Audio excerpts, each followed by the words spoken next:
Bismillahirrahmanirrahim. Assalamualaikum warahmatullahi wabarakatuh. Bagaimana anak-anak kelas 10 kabarnya? Mudah-mudahan selalu baik dan dalam keadaan sehat walafiat. Ya. Lanjutkan pelajaran sejarah kebudayaan Islam. Ya. Yang selanjutnya adalah kita kemarin sudah membahas tentang dakwah Rasulullah di Mekah secara sirriyah atau secara sembunyi-sembunyi. Nah, sekarang kita akan membahas dakwah Rasulullah Shallallahu Alaihi Wasallam secara terang-terangan, ya, secara terang-terangan.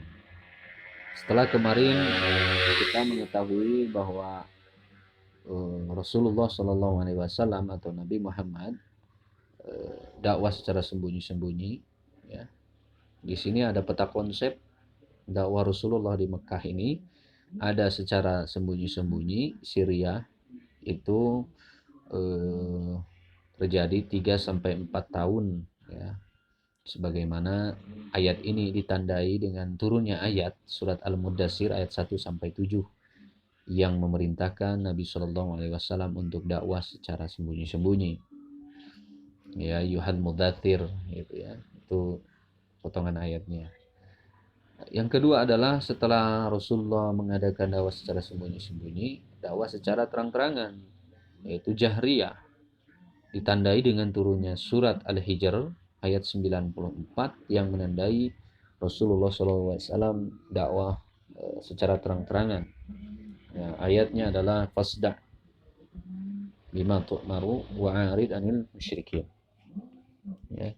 Ini ayat yang menjelaskan tentang. Yang ketiga, peristiwa-peristiwa penting dalam dakwah Rasulullah yang terjadi di Mekah. Nah, dakwah secara terang-terangan ini ditandai dengan surat Al-Hijr ayat 94. Fasda' bima tu'maru wa'arid anil musyrikin. Turun ayat ini, maka sampaikanlah olehmu secara terang-terangan segala apa yang diperintahkan kepadamu dan berpalinglah dari orang-orang musyrik. Nah, ini ayat ini menggambarkan bahwa perintah Allah kepada Nabi Muhammad SAW untuk berdakwah secara terbuka, secara terang-terangan. Nah, setelah dakwah secara terang-terangan, Rasulullah dakwah sehingga hasil dari dakwah beliau ini secara terang-terangan banyak orang yang masuk Islam. Di antaranya adalah Abu Dzar Al-Ghifari, ya. Abu Dzar Al-Ghifari, terus siapa lagi di sini, Bani Daus, ya, salah satunya adalah Bani Daus, yaitu Tufail bin Amr Ad-Dausi, seorang penyair terpandang. Jadi dari kalangan Bani Daus ada yang masuk Islam. Tufail bin Amr Ad-Dausi, seorang penyair, karena di Arab ini senang bersair, ya begitu. Jadi banyak sekali yang masuk Islam. Selanjutnya adalah Hamzah, paman Nabi Shallallahu Alaihi Wasallam, juga menyatakan diri masuk Islam. Umar bin Khattab menyatakan diri masuk Islam, dan Islam semakin kuat, semakin menyebar, begitu. Ketika Rasulullah Shallallahu Alaihi Wasallam melakukan dakwah secara terang-terangan. Nah, ketika terjadi dakwah secara terang-terangan, Rasulullah Shallallahu Alaihi Wasallam ketika sudah selesai menerima wahyu, beliau mengajak semua suku yang ada di Mekah, termasuk Abu Lahab, paman Nabi, dan istrinya Ummu Jamil ikut hadir dalam pertemuan yang diadakan oleh Rasulullah untuk mengajak mereka, mendakwahi mereka supaya mengakui beliau sebagai seorang utusan Allah dan beriman kepada Allah dan meninggalkan sesembahan-sesembahan mereka seperti Lata, Uzza, Manat, ya. Nah, di dalam ketika berkumpul itu ada yang tidak terima dan tidak menerima dakwah Nabi, yaitu pamannya sendiri, yaitu Abu Lahab beserta istrinya, sehingga mengatakan hal-hal yang tidak pantas. Maka turunlah ayat surat Al-Lahab ayat 1-5 ketika setelah selesai dakwah di Bukit Sopa, yang bunyinya adalah, kalian mungkin sudah tahu surat Al-Lahab, wailul celaka bagi Abu Lahab, gitu. Tabbat yada Abi Lahab, ya. Itu surat Al-Lahab berkenaan dakwah Rasulullah secara terang-terangan yang ditolak oleh Abu Lahab beserta istrinya.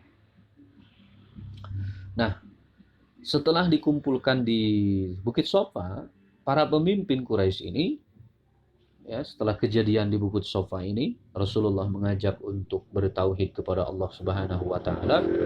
Maka para pemimpin kafir Quraisy ini, ya, mengadakan pertemuan dan melakukan aksi, ya. Salah satu aksi mereka adalah mendatangi Abu Talib, begitu.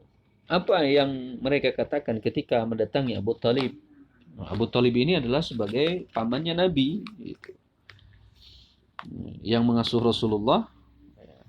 Mereka meminta Abu Talib mencegah kegiatan dakwah yang dilakukan keponakannya, tetapi tidak berhasil. Jadi mereka mendatangi Abu Talib, meminta Abu Talib sebagai paman yang mengasuh Nabi ini supaya berhenti, ya, menghentikan dakwah Nabi, dan mereka tidak berhasil. Aksi yang kedua, mereka mengancam akan memerangi Rasulullah Shallallahu Alaihi Wasallam. Aksi yang ketiga, ya, membujuk Rasulullah dan untuk supaya berhenti berdakwahnya, yaitu dengan cara mengutus, salah satunya adalah Utbah bin Rabi'ah. Utbah bin Rabi'ah ini yang ahli dalam retorika, ya. Nah, artinya ahli dalam membujuk seseorang, begitu. Dibujuk dengan harta, dibujuk dengan tahta, dengan wanita. Rasulullah tidak mau dan tidak mau menghentikan dakwah beliau untuk mengajak, menyadarkan kaum orang Arab pada waktu itu supaya menyembah Allah Subhanahu wa taala yang Maha Esa. Yang terakhir aksi mereka karena tidak mampu melakukan membujuk Rasulullah, mereka melakukan kekerasan secara fisik terhadap orang yang baru masuk Islam, wabil khusus kepada orang-orang yang lemah di antara kaum muslimin pada waktu itu. Salah satu contohnya adalah Bilal bin Rabah, sebagai seorang hamba sahaya, karena lemah mereka siksa. Dan banyak lagi orang-orang yang lemah disiksa secara fisik pada waktu itu setelah Rasulullah SAW berdakwah di Bukit Sofa. Lalu banyak yang masuk Islam, tokoh-tokohnya adalah Hamzah, Umar, gitu. Mereka melakukan aksi yang keras. Yang selanjutnya, orang kafir Quraisy ini melakukan aksi yang dibilang sangat luar biasa terhadap kaum muslimin, yaitu membuat satu peraturan dan ditulis dalam satu surat, yaitu untuk ditegakkan di masyarakat Quraisy pada waktu itu adalah supaya ada pemboikotan, ya. Kaum muslimin pada waktu itu diboikot oleh kaum kafir Quraisy. Nah, isi dari surat pemboikotan itu terhadap kaum muslimin adalah Muhammad dan para pengikutnya tidak boleh menikah dengan bangsa Arab Quraisy. Diboikot. Jadi kaum muslimin yang sudah masuk Islam, menyatakan beriman kepada Nabi Muhammad, menyatakan diri masuk Islam, itu tidak boleh menikah dengan bangsa Arab Quraisy. Yang kedua, tidak boleh mengadakan jual beli. Tidak boleh, begitu. Yang ketiga, tidak boleh bergaul dengan kaum muslimin, dengan bangsa Arab. Bangsa Arab dengan kaum muslimin, sebaliknya kaum muslimin tidak boleh bergaul dengan bangsa Arab Quraisy. Tidak boleh membantu orang muslim ketika dalam keadaan kesusahan apapun. Jadi diboikot. Malahan di tulisan sejarah yang lain dijelaskan bahwa pemboikotan itu sampai-sampai kaum muslimin diasingkan, yang sudah masuk Islam itu diasingkan di luar Mekah, begitu. Itu kejadian isi pemboikotannya. Nah, itulah dakwah secara terang-terangan yang dilakukan oleh Nabi Muhammad SAW. Mudah-mudahan untuk pertemuan ini bisa bermanfaat. Insyaallah di pertemuan selanjutnya kita akan membahas peristiwa-peristiwa penting dalam dakwah Rasulullah SAW ketika dakwah beliau di Mekah Al-Mukarramah. Terima kasih. Akhirul kalam. Wassalamualaikum warahmatullahi wabarakatuh.